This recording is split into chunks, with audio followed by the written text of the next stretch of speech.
Hi friends, ரொம்ப நாள் ஆச்சுல வீடியோ போட்டு.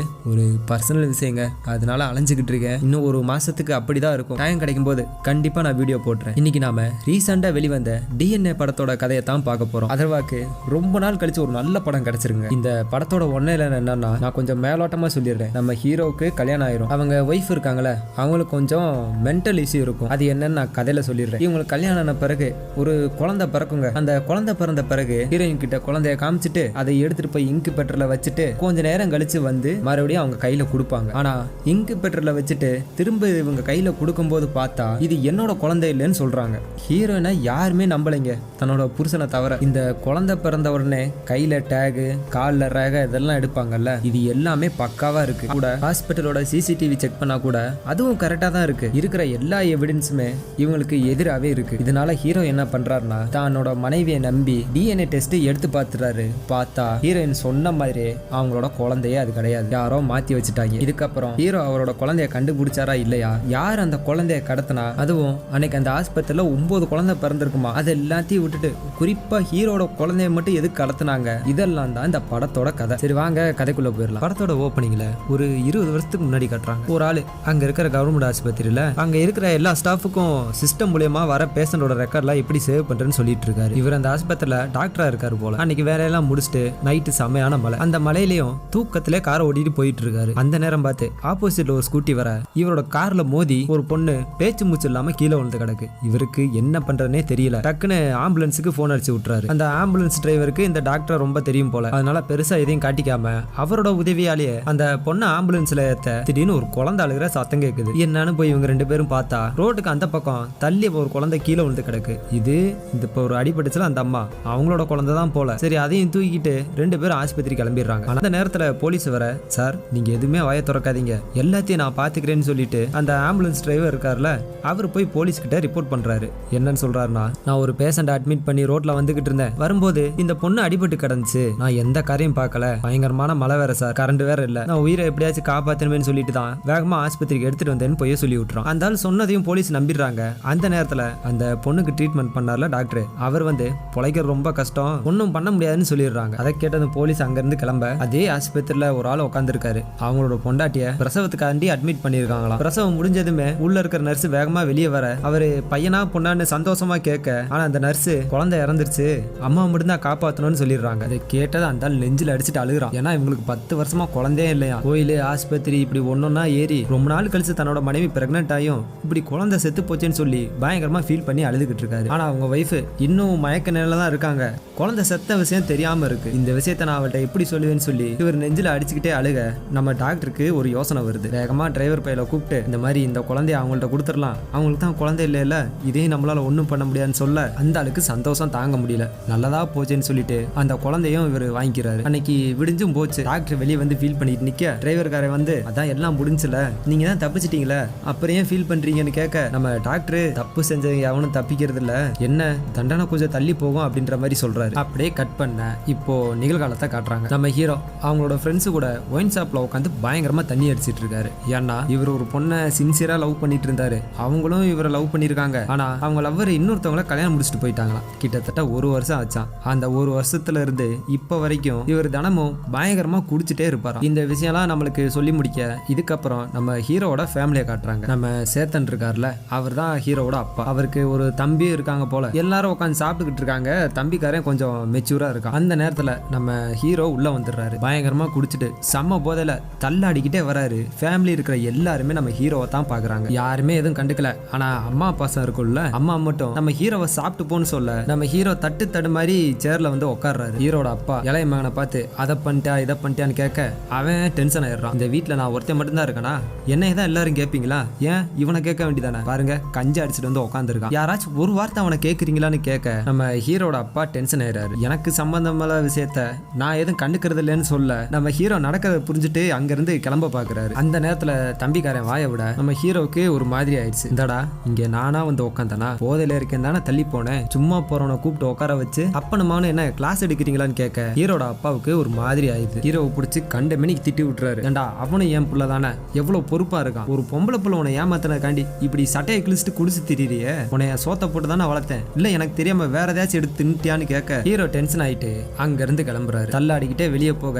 திடீர்னு அவர் போனுக்கு ஏதோ மெசேஜ் வருது. அது என்னன்னு நம்மளுக்கு காட்டல, பின்னால பார்க்கலாம். அடுத்த நாள் ஆனதும் நம்ம ஹீரோயின் வீட்டை காட்டுறாங்க. இவங்கள இன்னைக்கு பொண்ணு பார்க்க வந்திருக்காங்களாம். நம்ம ஹீரோனோட அம்மா ஹீரோயின் கிட்ட, இங்க பாருமா, இன்னும் கொஞ்ச நேரத்துல மாப்பிள்ளை வீட்டுல இருந்து வந்துருவாங்க, வந்ததும் கேட்க புக்கன்னு சிரிச்சிடாத, மெதுவா நடக்கணும், ஒவ்வொருத்தவங்களும் காப்பி கொடுத்துட்டு யார் எது கேட்டாலும் எதுவுமே சொல்லாம என்கிட்ட வந்துரு, என்ன கேட்டாலும் நான் பாத்துக்கிறேன்னு சொல்றாங்க. இவங்க ஏன் இப்படி இவங்க மகளுக்கு அட்வைஸ் பண்றாங்கன்னு இன்னும் கொஞ்ச நேரத்துல தெரிஞ்சிடும். அவங்க சொன்ன மாதிரி மாப்பிள்ளை வீட்டுக்காரங்க எல்லாம் வந்ததும் ஒவ்வொருத்தங்களா காப்பி கொடுத்துட்டு அமைதியா வந்து அம்மா பக்கத்துல நிக்கிறாங்க. மாப்பிள்ளை வீட்டுக்காரங்க என்னென்னமோ கேள்வி கேட்க எல்லாத்துக்குமே நம்ம ஹீரோனோட அம்மா தான் பதில் சொல்றாங்க. அதுக்கு மாப்பிள்ளையோட அம்மா, நீ அம்மா எதுவுமே பேச மாட்ற, ஏதாச்சும் பேசுன்னு சொல்ல. ஹீரோனோட அம்மா, இல்ல அவ கொஞ்சம் கூச்ச சுபாவம், அதிகமா எதுவும் பேச மாட்டான்னு சொல்றாங்க. உடனே நம்ம ஹீரோயின் படப்படப்படன்னு பட்டாசு மாதிரி புரிஞ்சு தள்ளுறாங்க. ஏமா நீ தானே சொன்ன யார்கிட்ட அதிகமா பேசக்கூடாது, நான் நல்லா பேசுவேன், இன்ஸ்டாகிராம்ல வீடியோ எல்லாம் போடுவேன், நீங்க இன்ஸ்டாகிராம் வச்சிருப்பீங்கல்ல, மறக்காம எனக்கு ஃபாலோ பண்ணிருங்க அப்படின்னு டப்புன்னு பேசி விட்டுறாங்க. இதை பார்த்ததுமே மாப்பிள்ளை வீட்டுக்காரங்க மூஞ்சி ஏதோ ஒரு மாதிரி ஆயிட்டு அங்க இருந்து கிளம்பிடுறாங்க. அவங்க போன பிறகு ஹீரோனோட அம்மா ஹீரோனை பிடிச்சி பயங்கரமா அடிச்சு விட்டுறாங்க. உனக்கெல்லாம் இந்த ஜென்மத்துல கல்யாணமே ஆகாதடி, நீ எப்ப இங்கிருந்து தொலைஞ்சு போவேன்னு நான் தினம் வேண்டிக்கிட்டே இருக்கேன்னு அவங்களும் அழுதுகிட்டே கிளம்புறாங்க. அப்படியே கட் பண்ண இப்போ ஹீரோனும் அவங்க அம்மாவை சேர்ந்து ஒரு டாக்டரை பார்க்க வந்திருக்காங்க. நம்ம கருணாகரன் இருக்காருல்ல, அவர் தான் டாக்டர். ஹீரோயின் முன்னாடி எதுவும் பேசக்கூடாதுன்னு சொல்லிட்டு நீ வெளியே போய் எத்தனை பேஷண்ட் வந்திருக்காங்கன்னு எண்ணி பார்த்துட்டு ஒரு 5 நிமிஷம் கழிச்சு வரியான்னு சொல்ல அவங்களும் சரின்னு சொல்லிட்டு அங்க இருந்து கிளம்புறாங்க. அவங்க போன பிறகு இப்பதான் ஹீரோனுக்கு என்ன நடக்குன்னு விஷயத்தையே சொல்றாங்க. ஆக்சுவலா ஹீரோயினுக்கு பார்டர் லைன் பெர்சனாலிட்டி டிசார்டர்னு ஒரு சிண்ட்ரோம் இருக்கான். இதை அடிச்சோ பேசியோ திட்டியோ இப்படி எது பண்ணியும் சரி பண்ண முடியாதான். அப்படி பண்ணா அது வந்து அவங்களுக்கு அதிகமா தான் ஆகுமா. அவங்களால எது ஃபில்டர் பண்ணியும் பேச முடியாதான். அவங்க மனசுல பட்டதை செய்வாங்களாம், என்ன தோணுதோ அதை பேசுவாங்களாம். இது ஆக்சுவலா அம்மாவுக்கு ஏற்கனவே தெரியும். இருந்தாலும் நான் அவ்வளோலாம் பெருசா கேட்கல டாக்டர், ஒரு சின்ன சின்ன விஷயம் தான் சொல்றேன், அதை கூட இவ கேட்க மாட்டான்னு சொல்ல, தாமா அவங்க வேணும்னுக்கேலாம் அப்படி பண்றது கிடையாது, சொல்லப்போனா உங்களை பழி வாங்கணுமோ கோவப்படுத்தணுமோ இந்த மாதிரி நோக்கத்தை வச்சுலாம் பண்றது இல்ல, இது அவங்களுக்கு இயற்கையாவே இருக்கும். கிட்டத்தட்ட அவங்க தொட்டாச்சு நீங்க செடி மாதிரி சின்னதா ஊசி பட்டாலும் அவங்க பயங்கரமா துடிச்சிருவாங்க. இது ரொம்ப ஓவராச்சுன்னா அவங்களாலே தாங்கிக்க முடியாது, சொல்லப்போனா அவங்களே காயப்படுத்திக்கிடுவாங்க.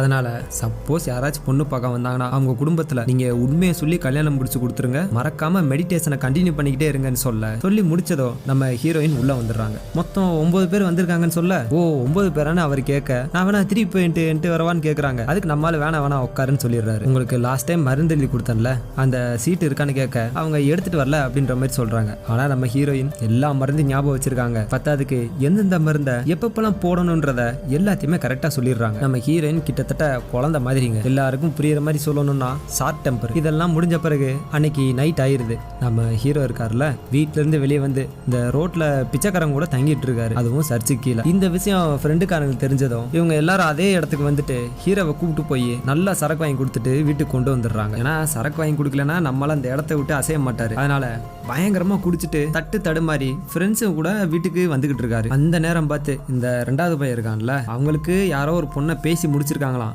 பொண்ணு வீட்டுக்காரங்க வந்து உட்காந்து எல்லாரும் ஜாலியா பேசிக்கிட்டு இருக்காங்க. ஆனா ஹீரோ குடிச்சுட்டு வர்றாருல, அப்படி வந்ததை அவங்க பார்த்து ஏதாச்சும் நினைச்சிருவாங்கன்னு சொல்லி ஹீரோட அம்மா வெளியே வந்து இந்த மாதிரி அவனை மாடி கூட்டு போயிரு, கொஞ்ச நேரம் கழிச்சு கீழே கூப்பிட்டு வாங்கன்னு சொல்ல அவங்களும் சரின்னு சொல்லிட்டு அப்படியே மறைச்சு கொண்டு போயிட்டு இருக்காங்க. ஆனா ஹீரோ உள்ள கூட்டமா இருக்கிறத பார்த்துட்டு ஃப்ரெண்ட்ஸ் எல்லாத்தையும் தட்டி விட்டுட்டு நேரா உள்ளே வந்துடுறாரு. நம்மளால தான் தண்ணி அடிச்சிருக்காருல, அதனால உள்ள வந்து பயங்கரமா உளறி கொட்டிடுறாரு. அவர் என்னென்ன பேசினாருன்னு சொன்னேன்னா பல ரொம்ப லென்த்தா போயிடும். அதனால இந்த சீனை மட்டும் நீங்க புரிஞ்சுக்கங்க. ஒரு கட்டத்துல ஹீரோ அந்த இடத்துல உச்சாவே போயிருவாரு. இதை பார்த்ததுமே பொண்ணு வீட்டுக்காரங்க அங்க இருந்து கிளம்பி போயிருவாங்க. ஹீரோட அப்பாவுக்கு பயங்கரமா கோவம் வந்துடும். எல்லாரும் பிடிச்சி அவரை தடுக்க, நீ எல்லாம் எதுக்குடா உயிரோட இருக்க, நீ செத்தாதான்டா என்னால நிம்மதியா இருக்க முடியும், என் வயிறு எரிஞ்சு சொல்றேன்டா, ஒரு அப்பனா நான் சொல்றேன், உன் வாழ்க்கையில நீ நல்லாவே இருக்க மாட்டடா, நாசமா போயிருவேன்னு சொல்லி வயிறு எரிஞ்சு சாப விட்டுறாரு. ஆனா ஹீரோ அதெல்லாம் கேட்காம சிரிச்சுக்கிட்டே இருக்க ஃப்ரெண்டுக்காரங்க எல்லாரும் அவனை தூக்கிட்டு போய் பாத்ரூம்ல குளிக்க வச்சிடறாங்க. ஏன்டா இப்படிலாம் பண்ற, உன்னை விட்டுட்டு போய் நிம்மதியா தானே இருக்கா, நீ ஏன்டா இப்படி பண்றேன்னு கேட்க, அவ செத்து போயிட்டாடா அப்படின்னு ஹீரோ சொல்றாரு. இதை கேட்டதை எல்லாரும் ஷாக் ஆயிட்டாங்க. ஞாபகம் இருக்குல்ல,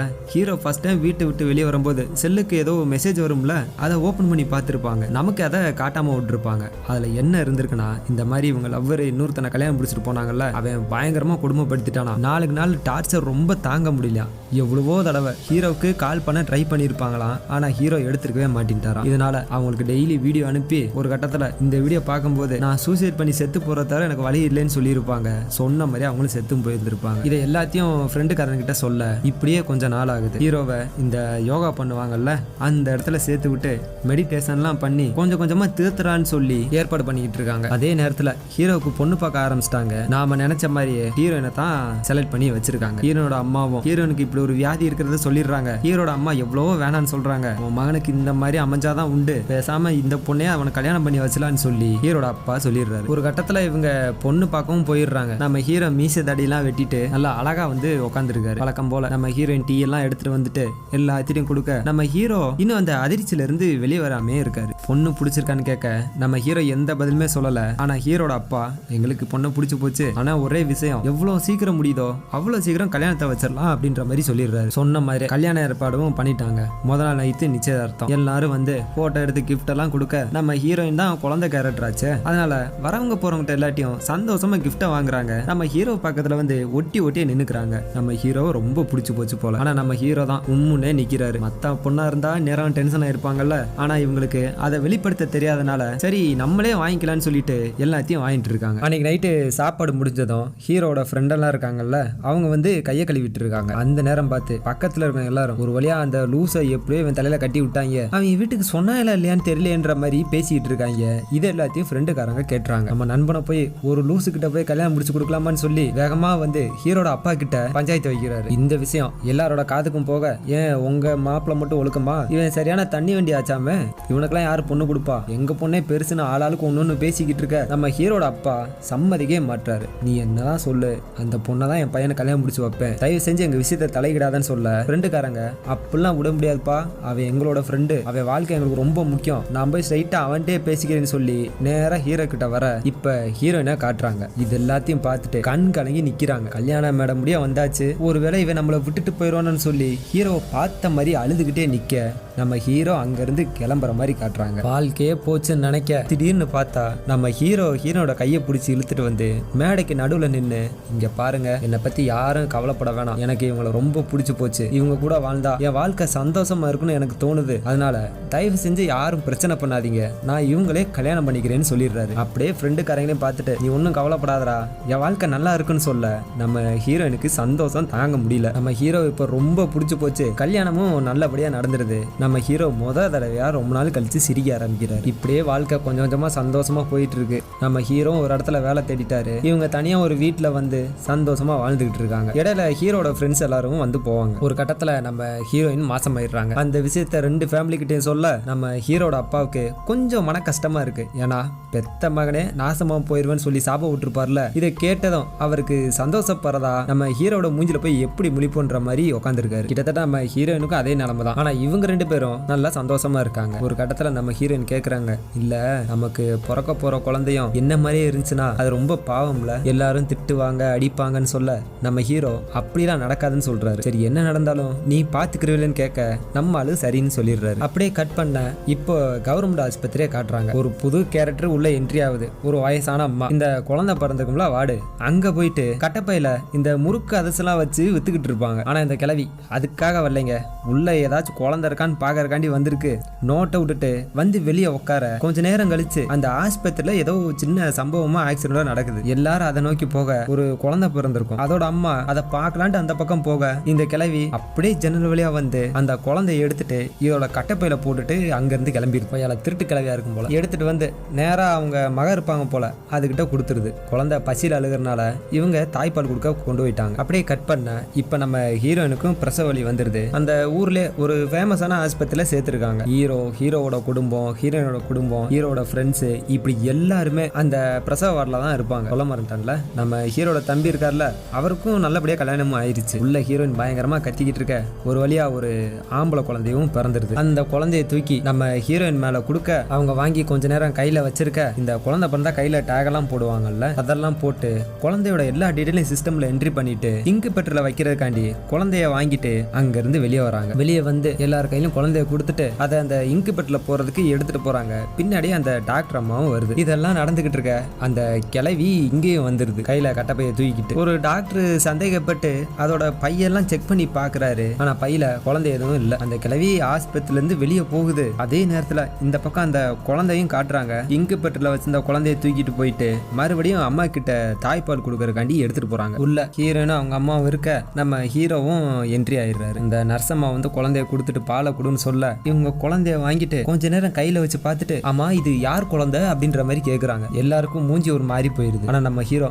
சிரிச்சுக்கிட்டே நம்ம குழந்தை தான் அப்படின்னு சொல்ல இல்லையே இது நம்ம பாப்பா கிடையாது நம்ம குழந்தை எங்கன்னு சொல்லி நம்ம ஹீரோவே பிடிச்சி வாடா போடான்னு பேசி விட்டுறாங்க. அவங்க அம்மா கிட்ட என் குழந்தை எங்க அம்மான்னு கேட்க நாங்க என்ன பொய்யா அம்மா சொல்றோம் இது நம்ம குழந்தை தான் சொல்ல அப்ப நான் பொய் சொல்றேனா இது ஏன் குழந்தை இல்லைன்னு சொல்லி பயங்கரமா கத்த ஆரம்பிக்கிறாங்க. விஷயத்தை கேட்டு அந்த ஆஸ்பத்திரியோட டீனு அங்க வந்துடுறாங்க. வந்து இந்த ஃபுட் பிரிண்ட் கையில விட்டுருக்க டேக் சிஸ்டம்ல இருக்க எல்லா டேட்டாவையும் பார்த்துட்டு எல்லாம் கரெக்டா தானே இருக்கு இதுல என்ன சந்தேகம் இந்த அம்மா திவ்யா நீ என்ன நம்ப வேணாம் உன் புருஷனை நம்ப வேணாம் ஏன் இங்க இருக்கிற யாருமே நம்ப வேணாம் சிஸ்டம் பொய் சொல்லுமா எல்லா டேட்டாவும் கரெக்டா தானே இருக்குன்னு சொல்ல அப்ப நான் பொய் சொல்றேன் நானு மறுபடியும் கேக்குறாங்க. அதை கேட்டது அந்த டாக்டர் சரிமா நீ ரெஸ்ட் எடு நான் என்ன ஏதுன்னு விசாரிச்சுட்டு உன்கிட்ட வரேன்னு சொல்லிட்டு அங்க இருந்து கிளம்பிடுறாங்க. ஆனா அந்த குழந்தை பயங்கரமா பசியில அழுகுது. அதனால ஹீரோனோட அம்மா பாலை குடுமான்னு சொல்ல அடுத்தவங்க குழந்தைக்கு பால் கொடுக்குறது தப்பு இல்லையான்னு கேட்க அதெல்லாம் ஒண்ணும் இல்லம்மா பசியில அழுகுதுல அதுக்கு கொடுக்கலனாதான் பாவம் நீ பாலை கொடுன்னு சொல்ல நம்ம ஹீரோனும் பாலை கொடுத்து விட்டுறாங்க. இதுக்கப்புறம் அவங்க போய் டாக்டரை பார்க்க அவங்க இதெல்லாம் நார்மலான விஷயம் தான் இதுக்கு முன்னாடி ஆஸ்பத்திரியில இந்த மாதிரிலாம் நடந்திருக்கு அந்த பொண்ணுக்கு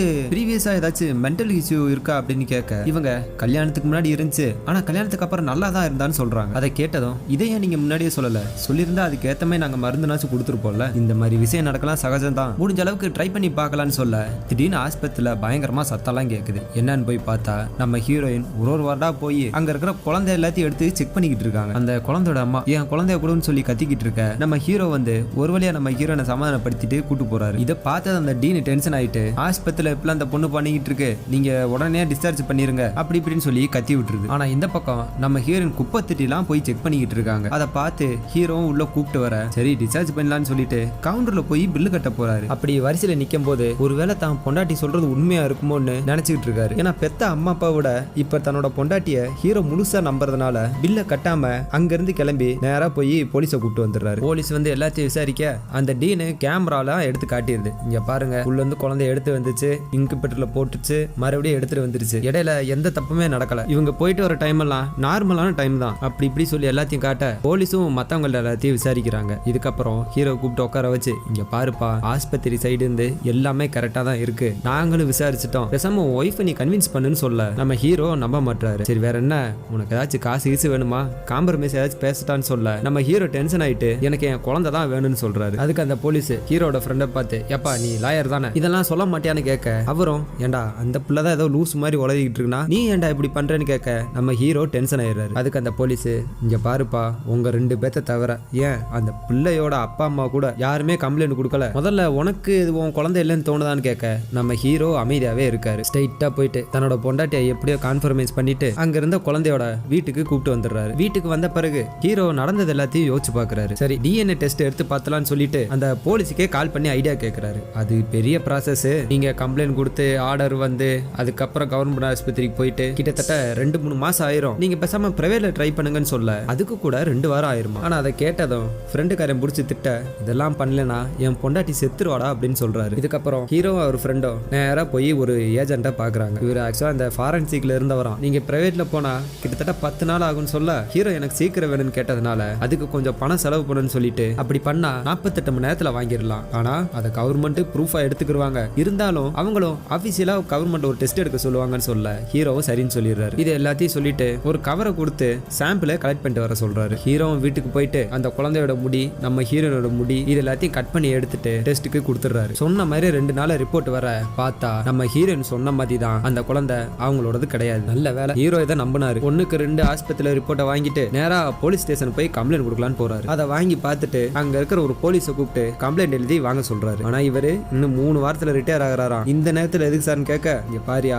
ஸ்டேஷன்ல இப்ப யாரும் கிடையாது நீ தான் இருக்க இன்னும் 3 வாரம் டைம் இருக்குல்ல அது வரைக்கும் சமாளின்னு சொல்லி அனுப்பிச்சு விட ஹீரோ அவங்க ஃப்ரெண்டு சேர்ந்து போயிட்டு நடந்தது எல்லாத்தையும் சொல்றாங்க. அவரு எல்லாத்தையும் எழுதிட்டு சரி கோர்ட்ல யாரு ஃபைல் பண்ண போறீங்கன்னு சொல்ல என் ஃப்ரெண்டு தான் சார் இவன் வக்கீல இருக்கான்னு சொல்ல சரி பண்ணிருங்க நாளை காலை 8:30 மணிக்கு கோட்ரஸ் வந்துருங்க நாம போலான்னு சொல்லிடுறாரு. அடுத்த நாள் ஆகுதுங்க நம்ம ஹீரோ வீட்ல இருந்து கிளம்ப ஹீரோயின் இன்னும் அதிர்ச்சி நிலையில இருக்காங்க. தான் புருஷனை சாப்பிட கூட சொல்லல. ஆனா நம்ம ஹீரோவும் எதுவுமே பேசாம அங்க இருந்து கிளம்பி நேரா அந்த கம்ப்ளைண்ட் அட்டன் பண்ணார்ல அவர் வீட்டுக்கு வந்துடுறாரு. ஹீரோட ஃப்ரெண்டு பெட்டிஷன் எழுதிட்டு வந்துட்டு கோர்ட்ல ஃபைல் பண்ண கிளம்ப நம்ம ஹீரோவும் அந்த போலீஸும் இவங்க 2 பேரும் நேரா அந்த கிரைம் ஆபீஸுக்கு போறாங்க. அங்க போயிட்டு ஒரு ஆள்கிட்ட விசாரிக்க குழந்தைய கடத்துறதுனா எடுத்ததுமே கடத்திருப்பாங்க, ஏன் மாத்தி வச்சாங்கன்னு தெரியல. அது மட்டும் இல்லாம இந்த மாதிரி குழந்தை காணாம போச்சுன்னு கிட்டத்தட்ட 240 கேஸ் இருக்கு. அதுல 200 கேஸ் ஆம்பளை பசங்க தான், அதுவும் தலைப்பிள்ளை. இப்பெல்லாம் தலைப்பிள்ளைக்கு பெரிய மவுசு 72 மணி நேரம் தாண்டிச்சுனா கஷ்டம்னு சொல்ல நம்ம ஹீரோ அதை கேட்டுறாரு. அப்படி 72 மணி நேரம் தாண்டா என்ன சார்னு கேட்க, பொம்பளை பசங்கன்னா வடநாட்டு கொடுத்துருவாங்க, ஆம்பளை பிள்ளைங்கன்னா நரபலி கொடுத்துருவாங்கன்னு சொல்றாரு. அது இந்த பிள்ளை காணாம போய் 5 நாள் வேற ஆச்சுன்னு சொல்றேன்ல,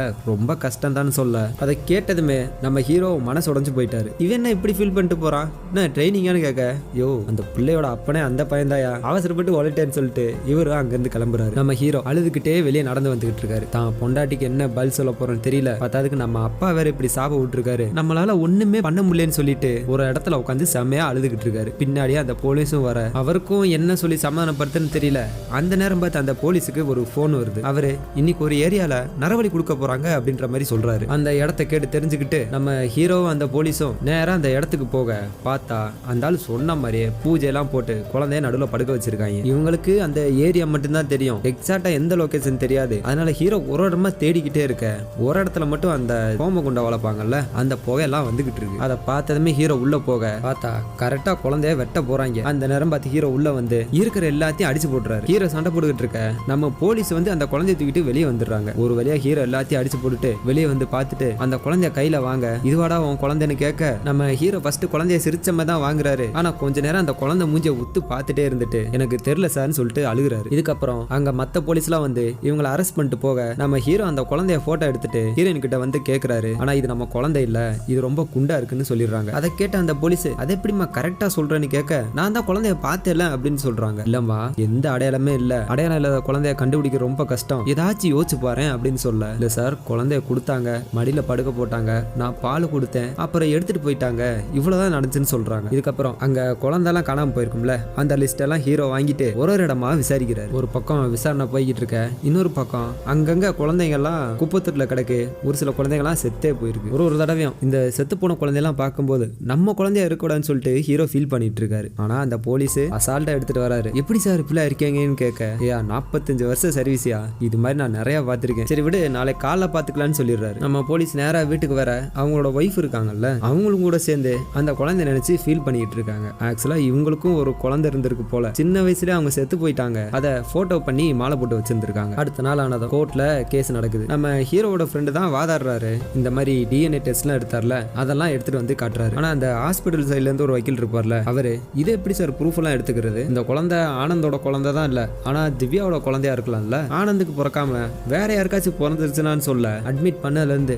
குழந்தைய ஹேண்ட் ஓவர் பண்ண வரைக்கும் எல்லா டாக்குமெண்ட்டும் பக்காவா வச்சிருக்கோம், இதெல்லாம் எடுத்துக்க முடியாதுன்னு சொல்ல அந்த ஜட்ஜே டென்ஷன் ஆயிடுறாரு. அதெல்லாம் முடியாது, இவங்க தான் ப்ரூஃபோட வந்திருக்காங்கல்ல, நீங்க அவங்க குழந்தைய கண்டுபிடிக்கிற ஹெல்ப் பண்ணுங்க, அவங்களுக்கு கோஆபரேட் பண்ணுங்கன்னு சொல்லி தீர்ப்பு சொல்லிடுறாரு. அதே சமயத்துல இப்போ இவங்க கையில இருக்கல குழந்தை, அதோட பேரண்ட்ஸ் யாராச்சும் வந்துட்டாங்கன்னா அவங்கள்ட்ட கொடுத்துடணும்னு சொல்ல நம்ம ஹீரோயினும் சரின்னு சொல்லிடுறாங்க. விசாரணை முடிஞ்சு எல்லாரும் வெளியே வரும்போது நம்ம ஹீரோவை பார்த்து, அப்ப நீ நான் சொல்லி நம்பல, டெஸ்ட் எடுத்த பிறகு தானே நம்பியிருக்கேன்னு சொல்லி கோவமா பேசிட்டு அங்கிருந்து கிளம்பிடுறாங்க. இதுக்கப்புறம் நம்ம ஹீரோ அவங்க ஃப்ரெண்ட்ஸ் போலீஸ் சேர்ந்து எல்லாருமே ஆஸ்பத்திரி போறாங்க. ஃப்ரெண்ட்ஸ் கிட்ட பக்கத்துல இருக்க கடையில் எல்லாத்தையும் சிசிடிவி ஃபுட்டேஜ் இருக்குல்ல, அதை எல்லாத்தையும் வாங்க சொல்லிட்டு ஹீரோவும் போலீஸும் போயிட்டு அந்த டீனை மீட் பண்றாங்க. இங்க பாருப்பா, அன்னைக்கு 9 குழந்தை பிறந்துச்சு, உன் குழந்தைய மட்டும் மாத்தி வைக்கணும் எங்களுக்கு அவசியம் இல்ல, நாங்க எந்த தப்பும் பண்ணலன்னு சொல்ல, இதுக்கப்புறம் அங்க இருக்கிற நர்ஸு, செக்யூரிட்டி, ஹீரோனை அட்டன் பண்ணாங்களா ஒரு டாக்டர், இவங்க எல்லாத்தையுமே விசாரிக்கிறாங்க. அதுல ஒருத்தவங்க என்ன சொல்றாங்கன்னா, எல்லா குழந்தையும் இன்குபேட்டர்ல வைக்க மாட்டோம், அன்னைக்கு அந்த குழந்தைக்கு டெம்பரேச்சர் அன்னிவனா இருந்துச்சு, அதனாலதான் வச்சோம்னு சொல்றாங்க. இதுக்கப்புறம்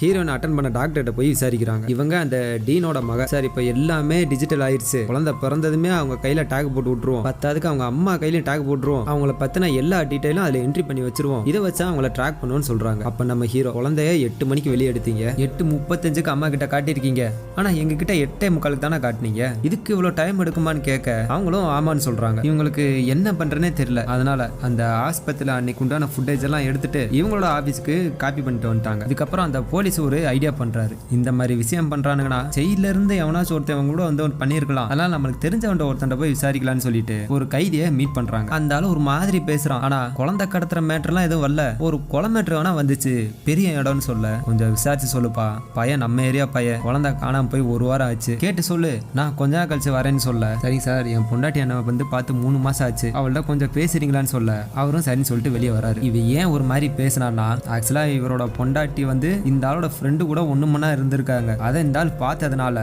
பொண்டாட்டியை இவரே அடிச்சு கொண்டுட்டாரு. ஆனா அந்த அதிர்ச்சியில இருந்து வெளியே வராம தான் இன்னும் என் பொண்டாட்டிய கொஞ்சம் என்ன பார்க்க வர சொல்லுங்கன்னு சொல்லி நம்ம போலீஸ்டே கேட்டிருக்காரு. இதுக்கப்புறம் இவங்க 2 பேரும் ஒரு ரவுடியை போய் மீட் பண்றாங்க. அந்த ஆள் கறிக்கடை வச்சிருக்கான் போல. பத்தாதுக்கு இந்த குழந்தைங்கலாம் கடத்துறான். அவன் என்ன சொல்றானா, சார் குழந்தைகளை தூக்குறது மட்டும்தான் எங்க வேலை, இன்னொரு குழந்தையெல்லாம் நாங்களாம் வச்சுட்டு போக மாட்டோம், இந்த கதையெல்லாம் சினிமால தான் நடக்கும், வேணும்னா நான் உங்களுக்கு ஒரு உதவி பண்றேன், எங்கள்ட்ட இருக்க அனாதை பிள்ளைங்க எல்லாத்தையும் காட்டுறேன், அதுல உங்க குழந்தை எடுத்துக்கங்கன்னு சொல்ல இவங்க 2 பேரும் அங்க போய் பாக்குறாங்க. அங்க போய் பார்த்தா எல்லாரும் 1 வயசு 2 வயசு 3 வயசு மாதிரி இருக்காங்க. இப்ப நம்ம ஹீரோட அப்பாவை காட்ட தான் ஃப்ரெண்டு கிட்ட போன் பண்ணி புலம்பிட்டு இருக்காரு. நான் தாண்டா என் பையனுக்கு சாபத்தை விட்டேன், என்னாலதான் இப்படி ஆச்சுன்னு நினைக்கிறேன்னு சொல்ல, அதெல்லாம் விட்றா அதெல்லாம் இருக்காது, கண்டிப்பா உன் பேரன் கிடைச்சிருவான்னு சொல்லி சமாதானப்படுத்துறாரு. இப்போ நம்ம போலீஸை காட்ட அந்த சிசிடிவி ஃபுட்டேஜ் எடுத்துட்டு வந்தாங்கல்ல, அங்க போயிட்டு ஏதாச்சும் கிடைச்சான்னு விசாரிக்கிறாரு. அவர் என்ன சொல்றாருன்னா, நான் நல்லா பார்த்துட்டேன், அந்த டயத்துல யாருமே குழந்தைய வச்சுட்டு ஆஸ்பத்திரி விட்டு வெளியே போகல, உள்ளேயும் சந்தேகப்படுற மாதிரி எதுவுமே கிடையாது. இங்க பாருங்க, ஃபர்ஸ்ட் வார்டுல இருந்து இன்குபேட்டர் கொண்டு போறதுக்கு 90 செகண்ட் ஆச்சு, மறுபடியும் இன்குபேட்டர்ல இருந்து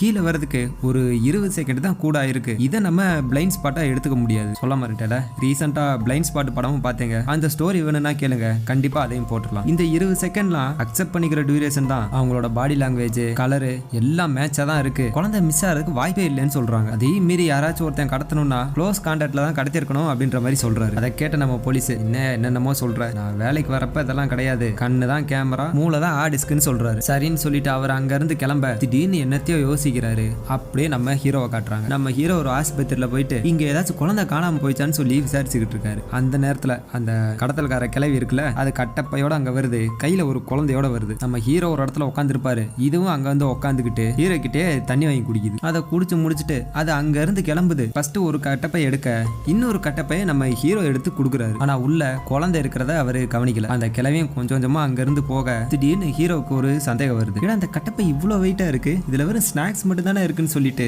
அப்படியே எந்திரிச்சு நிக்க இந்த பக்கம் நம்ம போலீஸா காட்டுறாங்க. இவருக்கு ஏதோ ஒரு டவுட் வந்துருச்சு. நேரா ஆஸ்பத்திரிக்கு வந்து அங்க இருக்கிற ஒரு நர்ஸு கிட்ட ஒரு குழந்தைய எடுத்துட்டு நேரா இன்குபேட்டருக்கு போக சொல்றாரு. போகும்போது எவ்வளவு டைம் ஆகுது நோட் பண்றாரு. அந்த போலீஸ்கார சொன்ன மாதிரியே 90 செகண்ட் தான் ஆயிருக்கு. இன்குபேட்டர்ல வச்ச பிறகு மறுபடியும் அங்க இருந்து கீழே வார்டு கொண்டு போக சொல்றாரு. அப்படி வரும்போது பார்த்தா இவங்க படிக்கட்டை விட்டு இறங்கி வராங்கல்ல, அந்த இடத்துல மட்டும் தான் டிஃபரன்ஸ் வருதா, மத்த இடம் எல்லாம் கரெக்டா இருக்கா. படிக்கட்டுல இறங்குறதுக்கு எப்படி 20 செகண்ட் லேட் ஆகும்னு சொல்லிட்டு நம்மால யோசிக்க, அன்னைக்கு இந்த குழந்தைய இன்குபேட்டர்ல தூக்கி போன நர்ஸை கூட்டு வர சொல்ல அந்த பொண்ணு வேலையை விட்டு நின்றுச்சான், ஏதோ ஃபாரின்ல வேலை கிடைச்சிருச்சான். சரின்னு சொல்லிட்டு அதோட அட்ரஸை வாங்க இப்ப நம்ம ஹீரோவை காட்டுறாங்க. ஹீரோ அந்த கிளவியே பாத்துக்கிட்டு இருக்க, கட்டப்பைய உத்து பாத்துக்கிட்டு இருக்காரு. அந்த நேரத்துல அதுக்குள்ள இருக்க குழந்தை லைட்டா கைய தூக்க ஹீரோ அந்த குழந்தையோட கைய பாத்துறாரு. வேகமா ஓடி வந்து அந்த குழந்தைய பிடிக்க பார்த்தா அந்த கிளவி ஆட்டோல ஏறி எஸ்கேப் ஆயிருக்கு. ஆனா கிளவிக்கு ஹீரோ இதை பார்த்துட்டான்ற நியூஸ் இன்னும் தெரியாது. இதுக்கப்புறம் நம்ம போலீஸ் அந்த பிள்ளைய தூக்கிட்டு போச்சுல நர்ஸு, அதோட வீட்டுக்கு வந்துட்டு எப்ப வேலையை விட்டு நீங்கன்னு கேட்க, அது 1 வாரம் ஆச்சு சார், நான் 3 மாசத்துக்கு முன்னாடி ரிசல்ட் லெட்டர் கொடுத்துட்டேன்னு சொல்ல,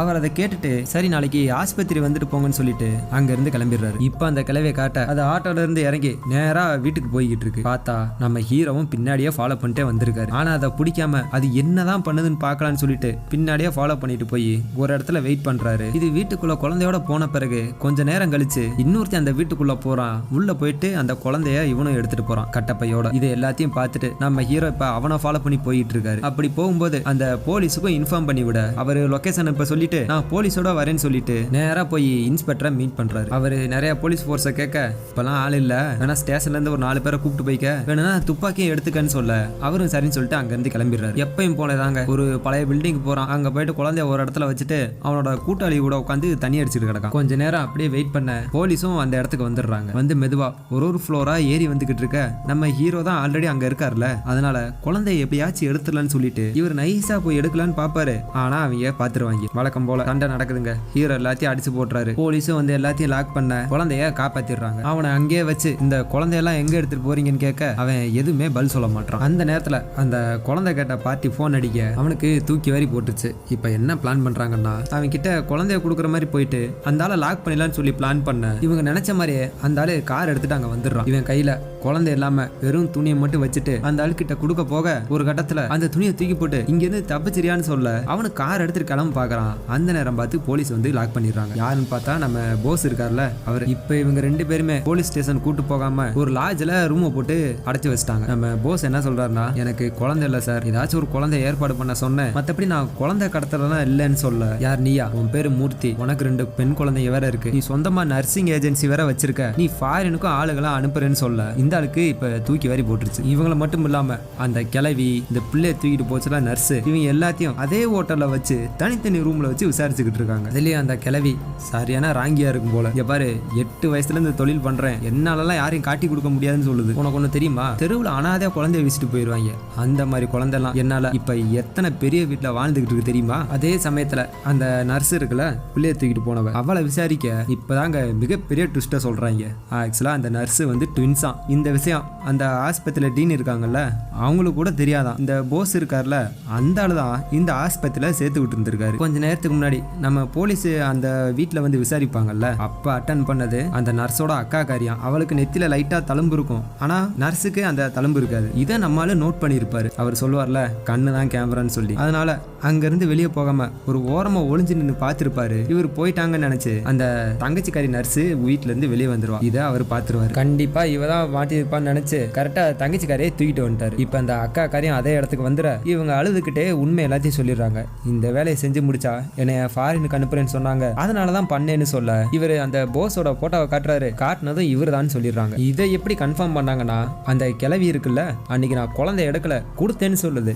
என்னன்னு கேட்டா, ஒரு ஆம்பளை பிள்ளையை எடுத்துட்டு வந்து இந்த கொஞ்ச நேரத்துக்கு முன்னாடி குழந்தைய வாங்கிட்டு போனான்ல, அவன்கிட்ட போய் கொடுக்கணும், அதுக்கு டபுள் பேமெண்ட் பேசினா நான் பொதுவா கவர்மெண்ட் ஆஸ்பத்திரிலாம் கை வைப்பேன், பிரைவேட் ஆஸ்பத்திரியில கை வைக்க மாட்டேன் அப்படின்னு சொல்லிடுது. அப்போ இந்த கிளவி கடத்தல்ன்ற விஷயம் தெரிஞ்சிச்சு. சரி, நீ கொடுத்த குழந்தை யாரோடதுன்னு கேட்க ஆரம்பத்துல ஜிஹெச்ல ஒரு குழந்தைய தூக்கிட்டு வந்துச்சுல, அந்த அட்ரஸ் சொல்லுது. அதை நோட் பண்ணிக்கிட்டு அதோட அட்ரஸையும் வாங்கிடுறாங்க. இப்ப ஹீரோ நேரா வீட்டுக்கு போறாரு. ஹீரோன் இன்னும் டென்ஷனாவே காய்கறில நறுக்கிட்டு இருக்காங்க. அவங்க கிட்ட போயிட்டு, நம்ம கிட்ட இருக்கிற குழந்தையோட பேரண்ட்ஸோட அட்ரஸ் கிடைச்சிருச்சு, நாளைக்கு காலைல கொண்டு போய் கொடுத்துருவோன்னு சொல்றாரு. ஆனா ஹீரோயின் அதை காதிலே வாங்கல. ஹீரோ மறுபடியும் அந்த விஷயத்த சொல்ல, ஏய் இப்ப என்ன, இந்த குழந்தையோட அப்பா அம்மா கிடைச்சிட்டாங்க, அவங்கள்ட்ட போய் கொடுக்கணும் அவ்வளவுதானே, சரி அப்படின்னு டென்ஷனா பேசி விட்டுறாங்க. அதே நேரத்துல அந்த குழந்தைய அழுக இவங்க எடுத்து அதை சமாதானப்படுத்துறாங்க. என்னதான் இன்னொருத்தோட பிள்ளையா இருந்தாலும் அதுவும் ஒரு குழந்தை தானே, அதனால அந்த குழந்தை மேலேயும் பாசம் வச்சிருக்காங்க. அந்த குழந்தைக்கு இவங்க வாங்கின பொருள் எல்லாத்தையும் எடுத்துட்டு அடுத்த நாள் அந்த குழந்தையோட உண்மையான அப்பா அம்மாட்ட போயிட்டு அந்த குழந்தைய கொடுக்க இவங்களுக்கு லைட்டா அழுகே வந்துருது. அவங்க அந்த குழந்தைய வாங்கிட்டு கையை எடுத்து கும்பிடுறாங்க. இவங்க நேரா வீட்டுக்கு வந்ததும் நம்ம ஹீரோயினுக்கு இவ்வளவு நாள் தன்னோட குழந்தை இல்லைனாலும் கையில ஒரு குழந்தை இருந்துச்சுல, இப்ப அதுவும் இல்லை. அதனால இன்னும் இவங்க ஒரு மாதிரி ஆயிடுறாங்க. அந்த குழந்தை இது வரைக்கும் பட்டு பட்டுன்னு தான் கூப்பிட்டுருப்பாங்க. அன்னைக்கு நைட் ஆனதும் பட்டு தூங்கிட்டானாமா, அவங்க நம்பர் இருக்கா, போன் பண்ணி கேட்கிறியான்னு சொல்ல மறுபடியும் இவங்களேவும் அதெல்லாம் வேணாம், அவங்களோட குழந்தை இல்ல, அவங்களே பார்த்துப்பாங்க அப்படின்னு சொல்லிட்டு உள்ள போயிடுறாங்க. மறுபடியும் வெளியே வந்துட்டு இந்த மாதிரி அவனுக்கு வைத்த வலி காலில இருந்து அழுதுகிட்டு இருந்தான், மருந்தெல்லாம் கொடுக்குறாங்களாமா, நாம அவனை ஃபோன் பண்ணி சொல்லாமா அப்படின்னு கேட்டு மறுபடியும் திருப்பி இவங்களே வேணான்னு சொல்லிடுறாங்க. இதே மாதிரி அவனை போய் கூட்டிட்டு வந்துடலாமா, இல்ல ஒரு உடம்பு போய் பார்த்துட்டு வந்துடலாமா அப்படின்னு இவங்களே கேள்வி கேட்டு, இல்ல என்ன இருந்தாலும் அவங்க குழந்தை, அவங்க நம்மளை விட நல்லா பார்த்துக்குவாங்கன்னு சொல்லிட்டு இவங்களே சமாதானம் ஆயிடுறாங்க. இதெல்லாம் கேட்டு நம்ம ஹீரோவுக்கு அழுகையே வந்துருச்சு. தான் பொண்டாட்டிய கட்டி பிடிச்சிக்கிறாரு. அடுத்த நாள் ஆனதும் இவங்க எந்திரிச்சு வீடு எல்லாத்தையும் பயங்கரமா கிளீன் பண்ணிக்கிட்டு இருக்காங்க. அவங்க அம்மா வந்து, ஏண்டி உனக்கு பச்சை உடம்பு இப்படிலாம் கிளீன் பண்ணாதான்னு சொல்ல, நம்ம அவங்க குழந்தைய கொடுத்துட்டோம்ல, நம்ம குழந்தைய வீட்டுக்கு வந்துரும்ல, வீடு சுத்தமா இருக்கணும்னு சொல்லி இவங்க கிளீன் பண்ணிக்கிட்டு இருக்காங்க. கொஞ்ச நேரம் கழிச்சு இப்ப கொடுத்துட்டு வந்தாங்கல்ல, அந்த குழந்தையோட அம்மா ஃபோன் பண்றாங்க. இவங்களுக்கு சந்தோஷம் தாங்க முடியல. எப்படி இருக்கான், நல்லா இருக்கானான்னு கேட்டு விசாரிச்சுட்டு இவங்க பேசிக்கிட்டு இருக்க அந்த குழந்தையோட அம்மா ஒரு விஷயம் சொல்றாங்க. இவன் காணாம போன பிறகு அந்த ஊர்ல இருக்கிற ஒரு கோயில்ல நேர்த்தி கடன் வச்சாங்களாம். அப்படி வச்ச அடுத்த நாள் இந்த குழந்தை கிடைச்சிருச்சான். நாளைக்கு அந்த நேர்த்தி கடன் காண்டி கோயிலுக்கு போறாங்களாம். அதனால நீங்களும் எங்க கூட வாங்க, வந்து அந்த அம்மன்ட்ட வேண்டிக்கங்க, உங்க குழந்தை கண்டிப்பா கிடைக்குன்னு சொல்ல நம்ம ஹீரோயினும் சரின்னு சொல்லிடுறாங்க. இப்ப நம்ம ஹீரோவை காட்ட நம்ம ஹீரோவும் போலீஸும் சேர்ந்து நேரா அந்த போஸ் இருக்க இடத்துக்கு வந்துடுறாங்க. அந்த ஆளை 5000 கட்டி வச்சிருக்காங்க, குடிச்சு பயங்கரமா அடிச்சு வச்சிருக்காங்க. அவர்கிட்ட வந்துட்டு, இந்த மாதிரி உன் பொண்டாட்டி உன்னை காணான்னு போலீஸ்ல கம்ப்ளைண்ட் கொடுத்துருக்கு, நீ உண்மையை சொல்ற வரைக்கும் உன்னை நாங்க தேடிட்டு தான் இருக்கோம்னு சொல்ல போறோம், ஒழுக்கமா உண்மையை சொல்லிடு, நீ காப்பாத்துற அளவுக்கு அவங்க ஒன்றும் நல்லவங்க கிடையாது, உனக்கு அவங்க ஹெல்ப் பண்ணுவாங்கன்னு நினைக்கிறியான்னு கேட்க இப்ப நம்ம போஸ் வாயை திறக்கிறாரு. ராஜேந்திரன்னு ஒரு பேரை சொல்றாரு. அவனை எனக்கு 3-4 வருஷமா தான் தெரியும், அவன் செக்யூரிட்டி சர்வீஸ் வச்சிருக்கான், அவன் போன் நம்பர்லாம் எனக்கு தெரியாது, எது பேசுறாலும் நேர்ல தான் அப்படின்னு சொல்ல அந்த ஆளை காட்டுறாங்க. யாருன்னு பார்த்தா ஆரம்பத்துல ஒரு ஆம்புலன்ஸ் டிரைவர் இருந்தான்ல, அவன் இந்த டாக்டர் ஆக்சிடென்ட் பண்ணும்போது காப்பாத்தி விட்டான்ல அந்த ஆளு. அந்த ஆளோட பேரையும் இந்த செக்யூரிட்டி சர்வீஸை வச்சு அவன் இப்ப எங்க இருப்பான்னு விசாரிச்சு இவங்க அங்க கிளம்பி வந்துகிட்டு இருக்க பார்த்தா அந்த ஆளு ஒரு பார்ல உட்காந்து தண்ணி அடிச்சுக்கிட்டு இருக்கான். ஆனா அந்த ஆளை கொலை பண்றதுக்கு அங்க சுத்தி நிறைய பேர் முகத்தை மூடி நிக்கிறாங்க. எப்பயும் போலதாங்க அந்த ரவுடி கும்பலுக்கும் நம்ம ஹீரோக்கும் சண்டை நடக்குது. ஆனா ஒரு கட்டத்துல நம்ம ஹீரோவை லாக் பண்ணி வாயில நல்லா சரக்கு ஊத்தி விட்டுட்டு அந்த ராஜேந்திரனை போட்டு தள்ளிட்டு போயிடுறாங்க. அப்படின்னா இப்ப இவனுக்கு மேல இன்னொரு ஆள் இருக்கான்றது தெரிய வருது. கிடைச்ச ஒரே ஒரு எவிடன்ஸ் இந்த ஆள் மட்டும்தான். இந்த ஆள் கிட்ட பேசுறவங்களையும் இவரை போட்டு தள்ளிட்டாங்கன்னு நினைச்சு ஹீரோ பயங்கரமா டென்ஷன் ஆயிடுறாரு. அடுத்த நாள் இந்த ராஜேந்திரன் செத்து போனான்ல, அதுக்காக வீட்டுல வச்சு சூடாட்டு கொண்டு போக ஏற்பாடு பண்ணிட்டு இருக்காங்க. அதே இடத்துல நம்ம ஹீரோவும் போலீஸும் வந்து நிக்கிறாங்க. ஏதாச்சும் குழு கிடைக்குமா நினைச்சு பாத்துக்கிட்டு இருக்காங்க. ஆனா ஒன்றுமே கிடைக்கல. ஆனா கொஞ்ச நேரம் கழிச்சு பார்த்தா அந்த டாக்டர் பையன் இருக்கான்ல, ஆரம்பத்துல ஆக்சிடென்ட் பண்ணான்ல, அந்த ஆளு இப்ப வந்து இவருக்கு மாலையை போட்டுக்கிட்டு இருக்கான். என்ன தெரியுது, இவங்க 2 பேரும் சேர்ந்துதான் இந்த பிசினஸ் பண்ணிக்கிட்டு இருக்கான்னு தெரியுது. ஆனா பர்டிகுலரா ஹீரோட குழந்தைய மட்டும் ஏன் கடத்தினான்ற விஷயம்னு தெரியல. ஆனா ஹீரோவுக்கு நம்மளை யாரோ ஃபாலோ பண்றாங்கன்ற விஷயம் மட்டும் தெரியுது. யாரா இருக்குன்னு நினைச்சு யோசிச்சுக்கிட்டே இருக்காரு. அந்த நேரத்துல இவங்க ஜெயில ஒரு கைதியை பார்க்க போயிருப்பாங்கல்ல, உள்ள ஒரு கொலைகேஸ் ஓடிக்கிட்டு இருக்குன்னு சொல்லி அது ஹீரோவுக்கு ஞாபகம் வருது. அதுக்கப்புறம் வெளியே வந்து ஒரு கறிக்கடைக்கார ரவுடி கிட்ட பேசியிருப்பாங்கல்ல, அவன்கிட்ட போய் பேசி பார்க்கலான்னு சொல்ல அதெல்லாம் அவங்க சொல்ல மாட்டாங்க. ஏதோ குழந்தை மேட்டர்னால நம்மளுக்கு ஹெல்ப் பண்ணா இதெல்லாம் காட்டி கொடுக்க மாட்டாங்க, தயவு செஞ்சு இதை தலையிடாத, நம்ம வேற விதமா ட்ரீட் பண்ணிக்கலாம்னு சொல்லிட்டு போலீஸ் அனுப்பிச்சு விட்டுறாரு. ஆனா நம்ம ஹீரோ அதை கேட்கலைங்க. நேரா போய் அந்த மீட் பண்ணி இருந்திருக்கான். ஹீரோ அடிச்சு போட்டு உட்கார வச்சு நம்ம போலீஸுக்கு கால் பண்ணிட்டாங்க. அதை கேட்டதும் அலறி அடிச்சுட்டு அவர் ஓடி வந்துடுறாரு. வந்து அந்த ரவுடி கிட்ட எவ்வளவா கெஞ்ச இப்ப நம்ம ஹீரோ அங்க சுத்தி அடியாளெல்லாம் இருப்பாங்கல்ல, அதுல ஒருத்தனை பாக்குறாரு. கொஞ்சம் நேரத்துக்கு முன்னாடி அந்த ராஜேந்திர கொலை பண்ண வந்தாங்கல்ல, அவங்க மூஞ்சில மாஸ்க் எல்லாம் போட்டிருப்பாங்க. ஆனா ஒருத்தனுக்கு மட்டும் முடி நிறைய இருக்கும். அந்த முடியை வளர்க்கறதுக்காண்டி அடிக்கடி தலையை ஆட்டிக்கிட்டே இருப்பான். அவன் கையில ஒரு டாட்டு இருக்கும், அதையும் ஹீரோ பார்த்திருப்பாரு. இப்ப அதே டாட்டோ அவனை மாதிரியே இவனும் தலையை ஆட்டினதுனால இவன் தான் அப்ப வந்தா நினைச்சு கன்ஃபார்ம் பண்ணிட்டு இப்ப ஹீரோ கட்டி போட்டு வச்சிருந்தாங்கல்ல, அதை அவுத்துட்டு வந்து சண்டை போட ஆரம்பிச்சிடுறாரு. கடைசியா அந்த ரவுடியோட கழுத்துல கத்திய வச்சுட்டு யார அதை பண்ண சொன்னான்னு கேட்க இப்பதான் என்ன நினைச்சுன்றத காட்டுறாங்க. ஆக்சுவலா அந்த டாக்டர் இருக்காங்கல்ல, அந்த ஆளு இந்த ரவுடிக்கு கால் பண்ணி ராஜேந்திரனை போட்டு தள்ளிருன்ற சொல்லியிருக்காரு. அப்படியே அந்த டாக்டர் சைட்ல இருந்து பிளாஷ்பேக்கை காட்ட என்ன இருக்குன்னா, இவங்க ஒரு குழந்தைய இன்னொருத்தவங்களுக்கு கொடுத்துருப்பாங்கல்ல, அதனால அந்த ஆளு கழுத்துல கையில இருக்கிற நகை எல்லாத்தையும் எடுத்துட்டு வந்து அந்த டாக்டர்கிட்ட கொடுத்துருப்பான். இதெல்லாம் வேணான்னு சொல்ல, சார் தயவு செஞ்சு வாங்கிக்கோங்க, 10 வருஷ தவம் என் பொண்டாட்டிக்கு தெரிஞ்சா செத்தே போயிருப்பா, உங்களாலதான் இப்ப நாங்க நிம்மதியா இருக்கோம், தயவு செஞ்சு வாங்கிக்கன்னு சொல்லி கொடுக்க அதே இடத்துல அந்த ஆம்புலன்ஸ் டிரைவர் இருப்பான் ராஜேந்திரன். அந்த ஆளு அந்த நகையை சரி பாதியா பிரிச்சு கொடுத்துருப்பான். நகையை பார்த்ததும் டாக்டருக்கு ஒரு மாதிரி ஆயிடுச்சு. கொஞ்ச நாள் கழிச்சு இந்த குழந்தைய வாங்கிட்டு போனான்ல அந்த ஆளு, மறுபடியும் இவங்களை பார்க்க வந்து இந்த மாதிரி என் ஃப்ரெண்டுக்கும் குழந்தை இல்ல, எப்படியாச்சும் ஏற்பாடு பண்ணி தாங்க, 5 லட்சம் பணம் தரேன்னு சொல்றான். ஆனா அப்ப அந்த 5 லட்சம்ன்றது 50 லட்சத்துக்கு சமமானது. இந்த டாக்டரோட சம்பளமே 40,000 தானோ. அமௌண்ட்டை கேட்டதும் அந்த ஆளுக்கு துருன்னு ஆயிப்போச்சு. பத்தாவதுக்கு இவர் அந்த சாஃப்ட்வேர்ல எல்லா குழந்தையோட டீட்டெயிலா என்ட்ரி பண்றாங்கல்ல, அந்த வேலை தான் பார்த்துட்டு இருக்காரு. சாரிங்க, இவரை நான் டாக்டர் மென்ஷன் பண்ணிருப்பேன், இவர் டாக்டர் கிடையாது, இந்த வேலை தான் பார்த்துருக்காரு. இதனால அங்க இருக்கிற எல்லா ஆஸ்பத்திரியிலும் இந்த ஸ்கீமை கொடுத்துட்டு அதை எல்லாத்தையும் இவரே அக்சஸ் பண்ணிக்கிறாரு. இதனால எந்தெந்த ஆஸ்பத்திரியில எவ்வளவு குழந்தை பிறக்குது, அவங்க எல்லாம் யாரு, அவங்க பேக்ரவுண்ட் என்னன்னு எல்லா டீட்டெயிலும் இவருக்கு தெரிய வந்துடும். அப்ப இருந்து இப்ப வரைக்கும் இந்த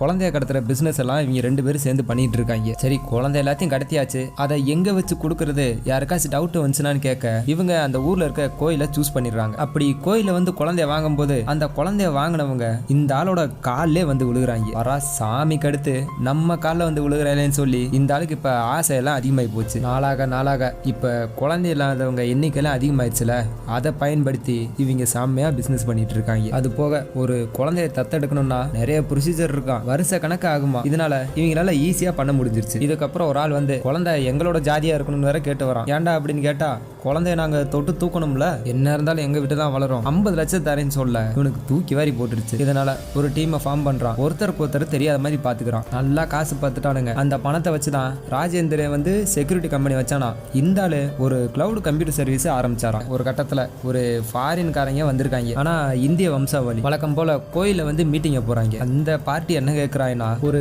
குறிப்பிட்ட ராசி நட்சத்திரத்துல பிறந்த குழந்தை தான் எங்களுக்கு வேணும் அப்படின்ற மாதிரி கேட்கறாங்க. இந்த ஆளு ஏன் அப்படின்னு கேட்க, உலகத்துல எல்லா குழந்தையும் தான் 7ஆம் தேதி பிறக்குது, ஆனா எல்லாருமே தோனி ஆகிறது இல்ல, ஒரு மனுஷன் எப்படி வளருன்றத இந்த ராசி நட்சத்திரம் தான் முடிவு பண்ணுது, இதை மட்டும் நீ பண்ணி தந்துட்டேன்னு வச்சுக்க, உனக்கு 2 கோடி தரேன்னு சொல்ல நம்மாலு சரின்னு சொல்லிட்டு அதே கோயில்ல அந்த மரத்துல ஒரு தொட்டில கட்டிட்டு சாமியை வேண்டிங்கன்னு சொல்லிடுறான். இதுக்கப்புறம் ஒரு ஜோசியக்காரனை போய் மீட் பண்ண, இவங்க கேட்ட ராசி நட்சத்திரம் எந்த டேட்ல வருதுன்னு கேட்க, ஜூலை 15ஆம் தேதி காலை 7 இருந்து 9 மணிக்கு பிறந்த குழந்தைக்கு அது இருக்குன்னு சொல்ல இந்த ஆளு போயிட்டு இப்ப ஆஸ்பத்திரியில இருக்க எல்லா டேட்டாவும் தேட ஆரம்பிக்கிறான். அது மூலியமா ஜூலை 15ஆம் தேதி எந்தெந்த குழந்தைலாம் பிறக்க போகுதுன்னு சொல்லி இந்த மாசமா இருக்கும் போதே டெலிவரி கொடுத்துருப்பாங்கல்ல, அதை மானிட்டர் பண்ணிட்டு இருக்கான். அப்பதான் நம்ம ஹீரோட ஃபேமிலி மாட்டிருக்கு. கடத்தினா பிரச்சனை யாருன்னு சொல்லிட்டு குழந்தைய மாத்தி வச்சலான்னு முடிவு பண்ணிருக்காங்க. இதை பண்றதுக்கு அந்த ஆஸ்பத்திரியில வேலை பார்க்குற நர்ஸ் யாராச்சும் வேணும்னு சொல்லி தான் நம்ம ராஜேந்திர வந்து போஸை வந்து பார்த்திருப்பாரு. ஏன்னா போஸ் தான் நர்சிங் மிஸ்ஸிங் ஏஜென்சி வச்சிருக்காருல, அதனால இப்ப பக்காவா பிளான் பண்ணிட்டாங்க. போஸ் வந்து அந்த கிளவிக்கு அடுத்து நூத்து இருப்பான்ல, அவனை கூப்பிட்டு ஒரு ஆம்பளை பிள்ளைய கொண்டு வர சொல்லி இருந்திருக்கான். அந்த ஆளு போய் கிளவிட்ட சொல்ல, கிளவி சொன்ன மாதிரியே ஒரு ஆம்பளை பையில கடத்தி கொண்டு வந்திருக்கு. இப்ப என்ன நடந்திருக்குன்னா, அந்த நர்ஸ் ட்வின்ஸ் இல்லையா, அதனால 2 பேருமே யூனிஃபார்ம் போட்டுக்கிறாங்க. தங்கச்சிக்காரி உள்ள ஆஸ்பத்திரியில இருப்பா, அக்காக்காரி வெளியே வந்து அந்த கிளவிட்ட ஒரு ஆம்பளை பிள்ளைய வாங்கிட்டு நேரா ஆஸ்பத்திரிக்குள்ள வந்திருக்கா. உள்ள குழந்தையோட போனா சந்தேகம் வரும்னு சொல்லிட்டு இந்த குழந்தை வந்தா ஒரு பெட்டி தருவாங்கல்ல, அதுக்குள்ள குழந்தைய எடுத்துட்டு போயிட்டு அங்க ஃபீடிங் ரூம் இருக்கும், அதுக்குள்ள போய் ஒளிஞ்சுக்கிட்டா. இவங்க குழந்தைய உள்ள வச்சுட்டு மறுபடியும் எடுக்க போயிருப்பாங்கல்ல, அந்த நேரத்துல டாக்டரும் கூட வந்திருப்பாங்க. அப்ப வெளியே ஏதோ ஒரு நர்ஸ் கையெழுத்து கேட்டிருக்கும், அதை போறதுக்காண்டி டாக்டர் வெளியே நிற்கும். அந்த நேரத்துல நர்ஸ் மட்டும் உள்ள போயிருப்பா. அப்போ ஃபீடிங் ரூம் இருந்த நர்ஸ் அங்கிருந்து வெளியே வந்து இந்த குழந்தைய வாங்கிட்டு அந்த இன்னொரு குழந்தைய கொடுத்து விட்டுருது. இந்த தான் லேட் ஆயிருக்கும். இதைத்தான் நம்ம போலீஸ் நோட் பண்ணிருப்பாப்ல. அப்ப அந்த அக்காக்காரி மறுபடியும் அதே பெட்டியில அந்த குழந்தைய வச்சுட்டு அங்கிருந்து தப்பிச்சு ஓடிடுவோம். உங்களுக்கு புரிஞ்சிருச்சுல, புரியுற மாதிரி சொல்லிட்டேன்னு நினைக்கிறேன். இதுக்கப்புறம் அந்த குழந்தைய எடுத்துட்டு வந்து அந்த ஃபாரின் ஃபேமிலிட்ட கொடுத்துட்றாங்க. அது மட்டும் இல்லாம ஹீரோட ஃபேமிலியை ஆளுகளை விட்டு ஃபாலோ பண்ண சொல்லியிருந்திருக்கான். இவங்க போலீஸ்ல கம்ப்ளைண்ட் கொடுத்த விஷயம் இந்த ஆளுக்கு தெரிய வந்துருச்சு. இதனால ஒவ்வொருத்தனையா போட்டு தள்ள நினைக்க நம்ம ஹீரோ கரெக்டா அந்த இடத்துக்கு வந்துடுறாரு. அதனால ஒன்றும் பண்ண முடியாது, ராஜேந்திரனை போட்டு தள்ளி ஆகணும்னு சொல்லி தான் கடைசி அந்த ஆளை போட்டும் தள்ளி இருப்பாங்க. ஆனா ஒரு நல்ல விஷயம் என்னன்னா, அந்த குழந்தை இன்னும் ஃபாரினுக்கு எடுத்துட்டு போலாம், நாளைக்கு தான் கிளம்ப போறாங்களாம். அடுத்த நாள் ஆனதும் அந்த மாத்துனாங்களா ஒரு குழந்தை, அவங்க கூட கோயிலுக்கு வரேன்னு சொல்லியிருப்பாங்கல்ல, அவங்க ஹீரோயினை கூப்பிட்டுட்டு அந்த கோயிலுக்கு வந்துடுறாங்க. அதே நேரத்தில் அந்த ஃபாரின் கப்பிள்ஸ் அதே கோயில தான் தொட்டியும் கட்டி போட்டிருப்பாங்க. வேண்டுதலை நிறைவேற்றுறக்காண்டி அவங்களும் வந்திருப்பாங்க. இப்போ வில்லனோட ஃபோன் நம்பரை கண்டுபிடிச்சு அந்த ஆளை ட்ராக் பண்ணி எங்க இருக்கான்னு பார்த்தா இவனும் அந்த கோயிலுக்கு தான் வந்திருந்திருக்கான். இதை ஹீரோ கிட்ட சொன்னதும் ஹீரோவும் கிளம்பி அங்க வந்துகிட்டு இருக்காரு. ஹீரோயின் வந்து அந்த கோயில தொட்டியை கட்டி போட்டுட்டு நேரா சாமியை பார்க்க போக பார்த்தா அந்த ஃபாரின் கப்பலும் அங்க வந்து நிக்குது. கரெக்டா ஹீரோயின் பக்கத்திலே நிக்க ஹீரோயின் அந்த குழந்தைய பாக்குறாங்க. அப்ப அந்த குழந்தை அழுக ஆரம்பிச்சிருச்சு. இவங்க எவ்வளவோ சமாதானப்படுத்த பாக்குறாங்க, ஆனா அது விடாம அழுதுகிட்டே இருக்கு. அதை பார்த்த ஹீரோயின் கொடுங்க நான் வச்சுக்கிறேன்னு சொல்லி வாங்கிக்கிற. ஹீரோயின் கிட்ட போனதும் அந்த குழந்தை சிரிக்க ஆரம்பிச்சிருது. அப்ப கரெக்டா அந்த டாக்டர் என்ட்ரி ஆக ஹீரோயினை பார்த்து ஷாக் ஆயிடுறான். அந்த நேரத்துல அர்ச்சகர் வந்ததும் அந்த குழந்தையோட ராசி நட்சத்திரத்தை சொல்ல ஹீரோயினுக்கு அப்ப லைட்டா ஸ்ட்ரைக் ஆகுது. பூஜை முடிஞ்ச குழந்தைய கொடுங்கன்னு சொல்லிட்டு வாங்க. ஹீரோயினுக்கு டவுட் அதிகமா ஆயிட்டு வருது. அந்த நேரத்துல அந்த டாக்டர் உள்ள வந்து குழந்தைய வேகமா புடுங்கி அந்த கப்பிள்ஸ்ட கொடுத்துட்டு நீங்க வாங்க போகலான்னு சொல்லிட்டு அவங்களை கூப்பிட்டு ஓடி வந்துகிட்டு இருக்காரு. நம்ம ஹீரோயின் பின்னாடியே துரத்தி வந்துடுறாங்க. இவங்க எவ்வளவோ கத்துவாங்க, ஆனா அவங்க நிக்காம ஓடிட்டே இருக்காங்க.